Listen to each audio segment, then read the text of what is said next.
Good morning everybody. Saraswati माँ study class में आपका स्वागत है। जय माँ सरस्वती।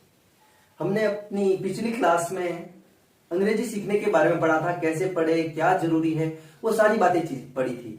सब्जेक्ट क्या होता है, हेल्पिंग वर्ब क्या होता है, मैन वर्ब क्या होती है और ऑब्जेक्ट क्या होता है, उनको क्रीज क्रम में रखते हैं।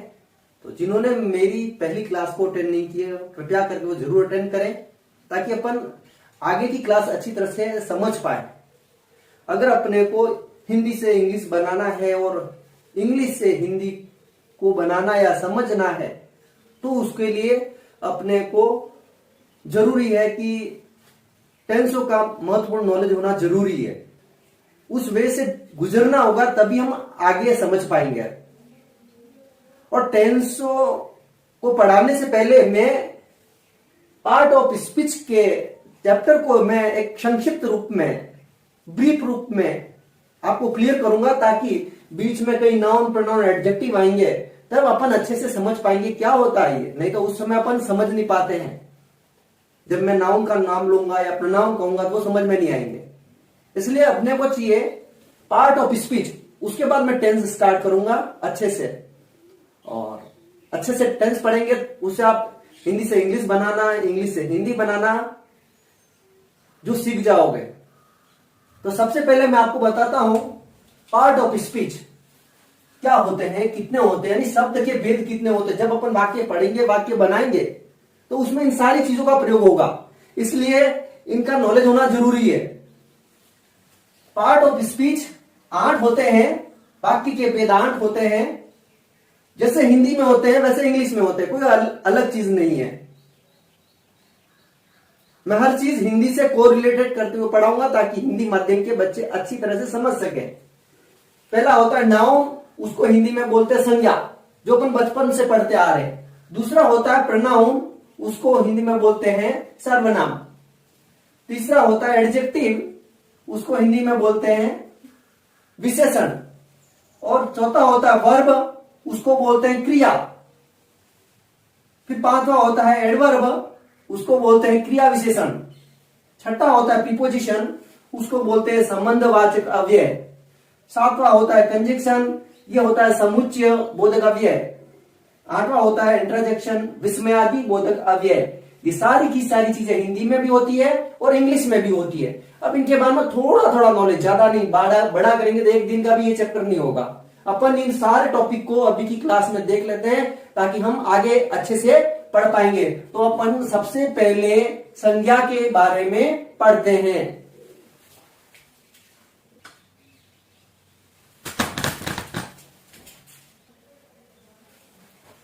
अब हम देखते हैं संज्ञा के बारे में, नाउन के बारे में। Noun is a word used the name of person, place, thing. हम हिंदी में ही पढ़ते हैं, किसी व्यक्ति, स्थान, वस्तु के नाम को संज्ञा कहते हैं। तो वो की वही सारी चीजें, जब अपने को कहीं पर पर्सन नजर आता है, जब अपने को कहीं भी पर प्लेस यानी स्थान नजर आता है, या कोई भी वस्तु नजर आती है, उसको नाउन कहते हैं। अपने जो चारों ओर दिख रहा है वो नाउन है। जैसे टेबल पड़ा हुआ, टेबल नाउन होगा। अब जैसे कोई सेंटेंस है, Maharana Pratap was a great king. अब इसमें व्यक्ति कौन है? महाराणा प्रताप, तो ये हो गया noun. Jaipur is a big city, तो ये स्थान का नाम आ गया, ये हो गया noun. Ram is a player, तो ये क्या हो गया? नाउन। और इसी तरह अपन इसके एग्जाम्पल देखें तो ढेरों बंदी एग्जाम्पल मिलते हैं।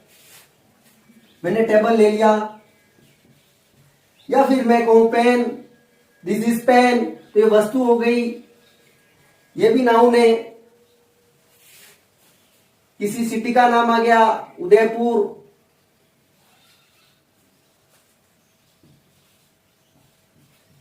या फिर बच्चे का नाम आता है, राम इज प्लेइंग, तो राम वहां पर नाउन हो जाएगा। उसमें कोई भी वस्तु आ सकती है, कोई भी स्थान आ सकता है, या कोई भी पर्सन आ सकता है, वो सारे नाउन के अंतर्गत आएंगे। यानी अपने को इर्द गिर्द जो कुछ दिखता है उसको हम नाउन के रूप में कह सकते हैं।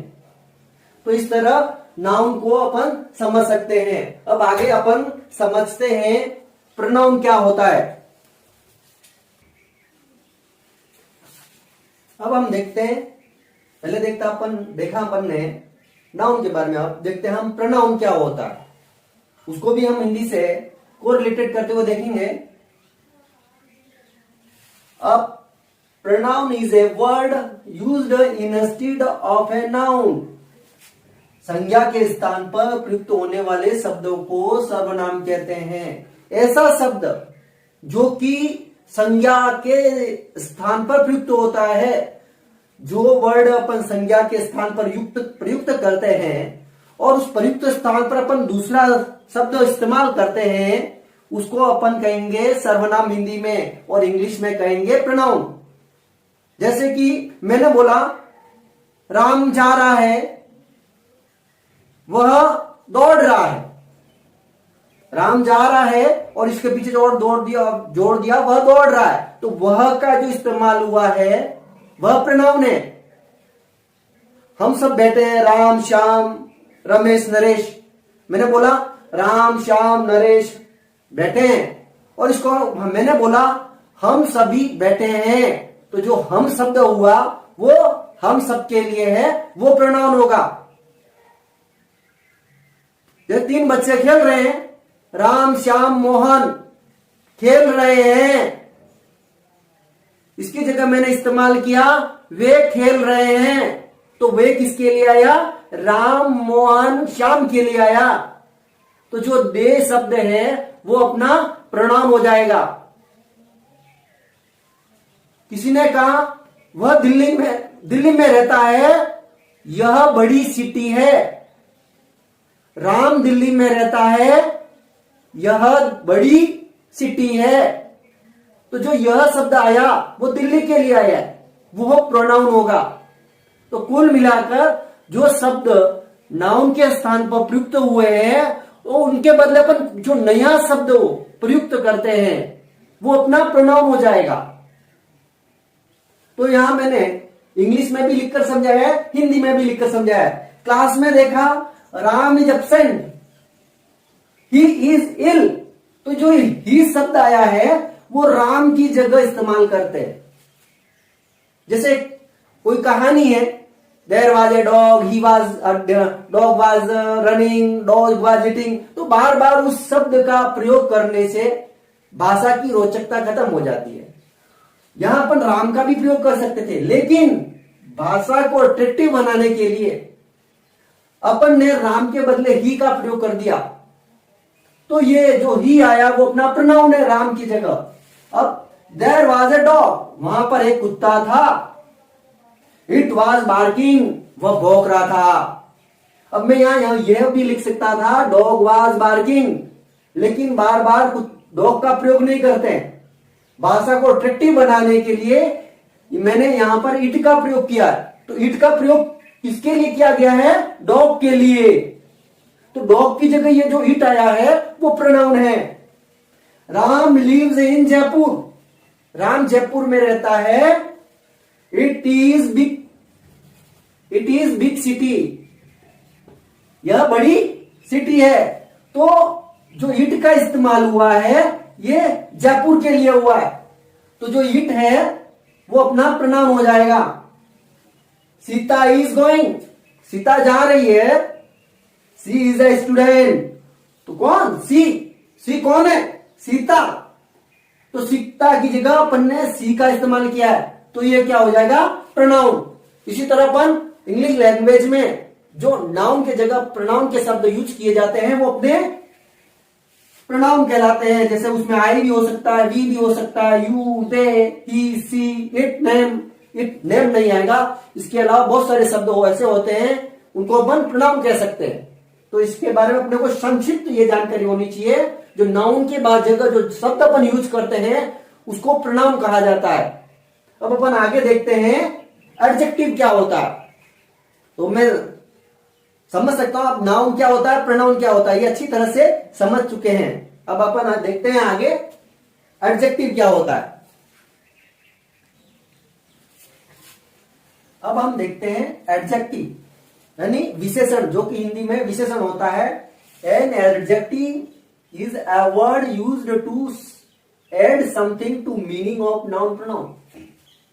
यानी नाउन प्रोनाउन के बारे में कुछ विशेष बताने के लिए, उसकी विशेषता बताने के लिए जो शब्द यूज होता है, हम उसको कहेंगे विशेषण। हिंदी में बोल सकते हैं नाउन प्रोनाउन, अर्थात संज्ञा और सर्वनाम की विशेषता बताने वाले शब्दों को क्या कहेंगे? एडजेक्टिव कहेंगे। जो संज्ञा और सर्वनाम वाले शब्द है, कुछ भी हो सकता है, वस्तु हो सकता है, किसी का नाम हो सकता है, या किसी प्लेस का नाम भी हो सकता है। उनकी अगर कोई विशेषता अपने को नजर आती है और उस विशेषता को बताने के लिए जो शब्द होगा उसको अपन कहेंगे विशेषण। विशेषण यानी विशेषता। एडजेक्टिव मतलब विशेषता, संज्ञा सर्वनाम की विशेषता। जैसे राम लंबा है, तो राम की क्या विशेषता हो गई? लंबा। जयपुर बड़ी सिटी है, तो जयपुर की क्या विशेषता हो गई? बड़ी सिटी। वह सुंदर है, तो वह क्या प्रोनाउन है? ही प्रोनाउन है, या सी प्रोनाउन है, तो सी की क्या विशेषता हो गई? सुंदरता। तो जो ये शब्द है, सुंदरता है, बड़ा है या छोटा है। रूम साफ है, रूम की विशेषता हो गई साफ। तो जिस शब्द इस्तेमाल कर रहे हैं संज्ञा या सर्वनाम की जगह, वो हो जाएंगे अपने एडजेक्टिव, उनको कहेंगे विशेषण। Ram is a brave boy, तो राम की विशेषता क्या हो गई? ब्रेव, बहादुर। तो उसको अपन यहां पर विशेषण कहेंगे। सी इज वाइज, वह बुद्धिमान है, यानी सी की विशेषता क्या हो गई? बुद्धिमान। तो ये क्या हो गया? एडजेक्टिव। मौन इज अ टॉल, तो मौन की विशेषता क्या हो गई? लंबाई उसकी विशेषता है। तो ये जो विशेषता बताने वाले शब्द है, हम उनको कहेंगे विशेषण। इंग्लिश में बोलते हैं एडजेक्टिव। बहुत सरल चीजें, नाउन प्रोनाउन एडजेक्टिव। अपन इनको समझ नहीं पाते, जैसे हिंदी में होते हैं वो के वही इंग्लिश में होते हैं। बहुत सारे विशेषता बताने वाले शब्द हैं, जैसे गुड है, bad, big, small, wise, beautiful. इस तरह ढेरों बंदी शब्द है, उनको अपन विशेषण के रूप में, एडजेक्टिव के रूप में देख सकते हैं। अब आगे देखते हैं वर्ब।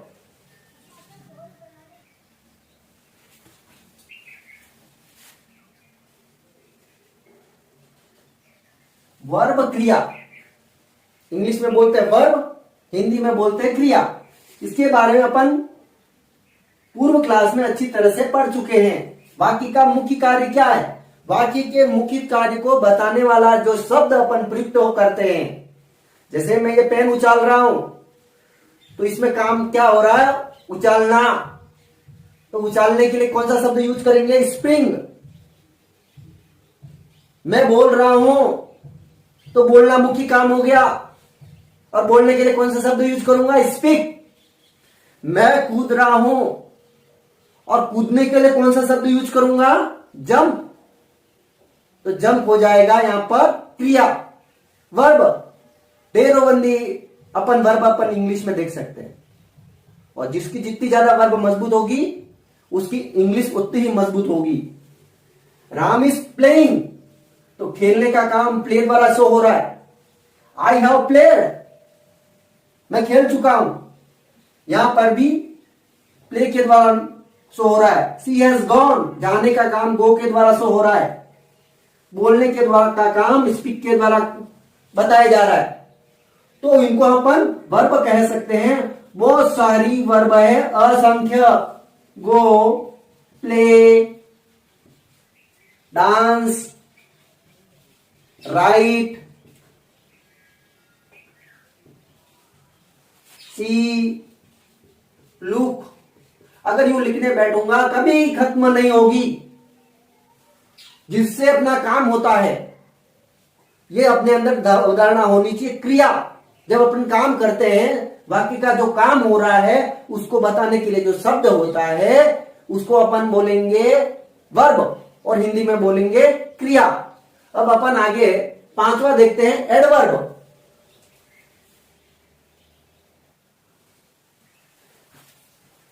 जैसा कि अपन ने पहले पूर्व में एडजेक्टिव यानी नाउन प्रोनाउन की विशेषता बतलाने वाले शब्दों के बारे में पढ़ा था। उसी तरह यह है एडवर्ब यानी वर्ब की विशेषता बताने वाले शब्द, ऐसे शब्द जो क्रिया की विशेषता बताते हैं।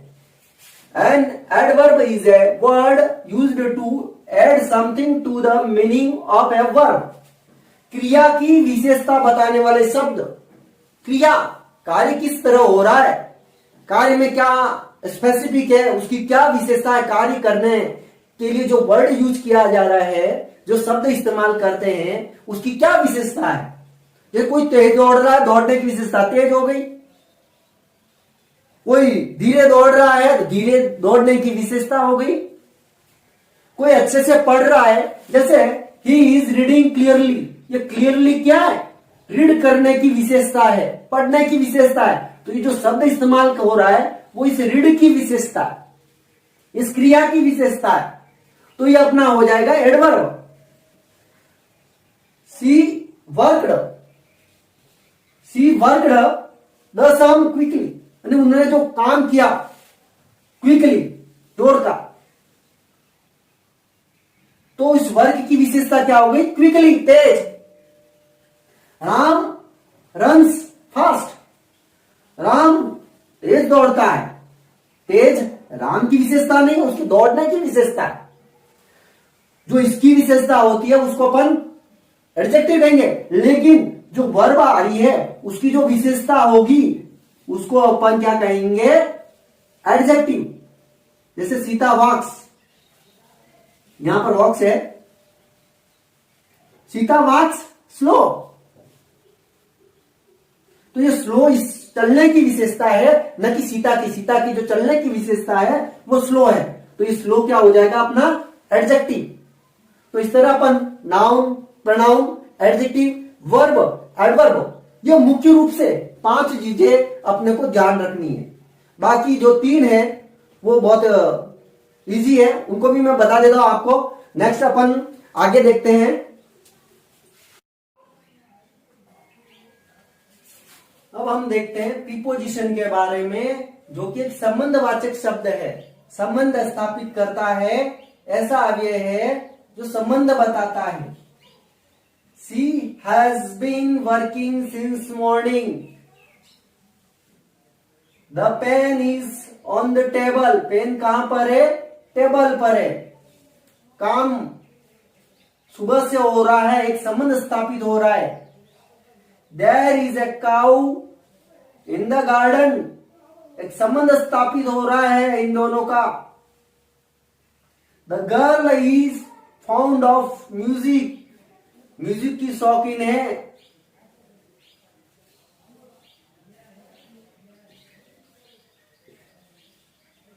आई एम गोइंग टू मार्केट, मैं मार्केट जा रहा हूं। तो संबंध स्थापित करने वाले जो भी अव्यय है उनको हम प्रीपोजिशन कह सकते हैं। और इन प्रीपोजिशन का इस्तेमाल जब हम वाक्य बनाएंगे तब इनका प्रयोग होगा, वाक्य में इनका प्रयोग होगा। इसलिए इनका अपने को नॉलेज होना जरूरी है ताकि दिक्कत नहीं आए। ये कौन से शब्द है, इनके बारे में बहुत सारे शब्द है, up, on, in, since, from, to, इस तरह जो बहुत सारे शब्द है, इनका डिटेल हम प्रीपोजिशन के टॉपिक में पढ़ेंगे। और लेकिन इनका ब्रीफ संक्षिप्त नॉलेज होना जरूरी है टेंस से पहले। आगे पढ़ते हैं अपन। अपना नेक्स्ट टॉपिक है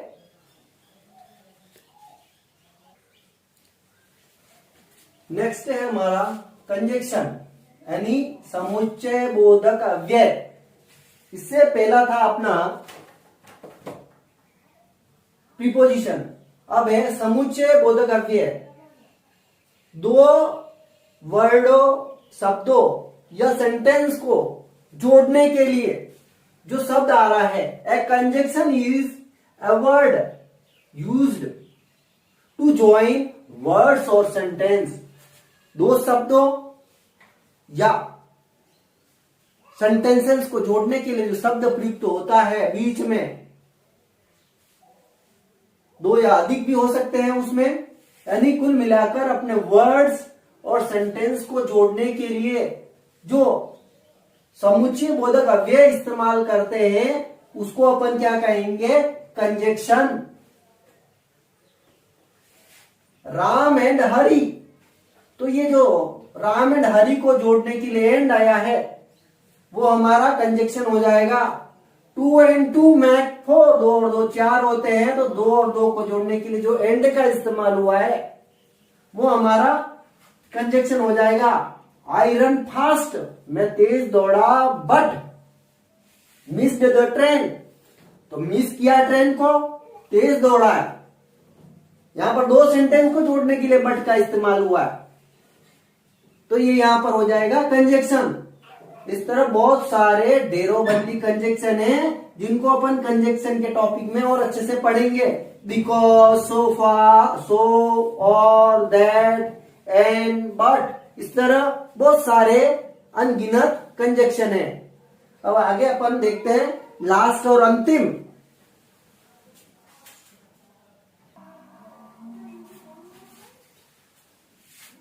इंट्राजेक्शन, विस्मयादि बोधक शब्द, यानी अचानक से आने वाले जो शब्द है, आश्चर्य वाले शब्द। An interjection is the word which express some sudden feeling. अचानक कोई फीलिंग होती है उसके लिए जो शब्द यूज किया जाता है, जो वर्ड यूज करते हैं, अपन उनको कहेंगे विस्मयादि बोधक अव्यय। जैसे अपन ने सुना किसी को हार्ट अटैक आ गया, ओ वो मर गया, ओ या हार्ट निकली, जो अचानक शब्द निकला, ओ, ये हो जाएगा विस्मयादि बोधक शब्द। मैच खेल रहे हैं और मैच चल रहा अंतिम क्षणों में, और जो अंतिम क्षणों में खिलाड़ियों और दर्शकों में जोश होता है और मैच जीतने पर उनके अंदर से जो शब्द निकल रहा हो, हुर्रे, तो वो हो जाएगा अपना विस्मयादि बोधक अव्यय। जो अचानक सी फीलिंग आती है, सडन फीलिंग आती है, कोई कभी दुख का भी हो सकता है, वो मर गया, या अलाश, मर गया, तो अलाश जो शब्द होगा वो अपना विस्मयादि बोधक शब्द होगा। तो इस तरह जो अपने अचानक जो शब्द आने वाले हैं, hurrah, we have won the game, हम मैच जीत चुके हैं, तो ये अचानक फीलिंग वाले जो शब्द है, सडन फीलिंग, उनको हम विस्मयादि बोधक या इंट्राजेक्शन कह सकते हैं। अचानक उत्पन्न होने वाले जो शब्द, जो दुख या सुख या उत्साह की घड़ी में अचानक उत्पन्न होते हैं, कोई अचानक कोई कार्य कर देता है या कोई पास हो जाता, ओ राम पास हो गया, जो कभी सोचते नहीं वो पास हो सकता है, तो उस समय जो शब्द निकलता है, ऐसी बातें जो अचानक होती है और जो अचानक से जो शब्द निकलता है उसको हम बोलेंगे विस्मयादि बोधक शब्द। इस तरह इसको कंप्लीट होने के बाद जो अपने शब्द के 8 भेद है उनको हम कंप्लीट कर चुके हैं। और तो इस तरह आज की क्लास में हमने ये सारे टॉपिक देखे, noun, pronoun, adjective, verb, adverb, preposition, conjunction, interjection, और इनको अच्छे से ध्यान में रखना है, इनकी पहचान कर पाए, किसको कहते हैं नाउन, किसको कहते हैं प्रोनाउन, किसको कहते हैं एडवर्ब, किसे वर्ब कहते हैं, किसे एडवर्ब कहते हैं, किसे प्रीपोजिशन कहते हैं, किसे कंजक्शन कहते हैं, किसे इंट्राजेक्शन कहते हैं। इस तरह आज की ये मेरी क्लास फिनिश होती है। नेक्स्ट हम आगामी एक नई क्लास में टेंस के साथ मिलेंगे, जिस क्लास में हम टेंस पढ़ेंगे। तो इस इंग्लिश को सीखने के लिए मेरी इस क्लास से निरंतर जुड़े रहिए।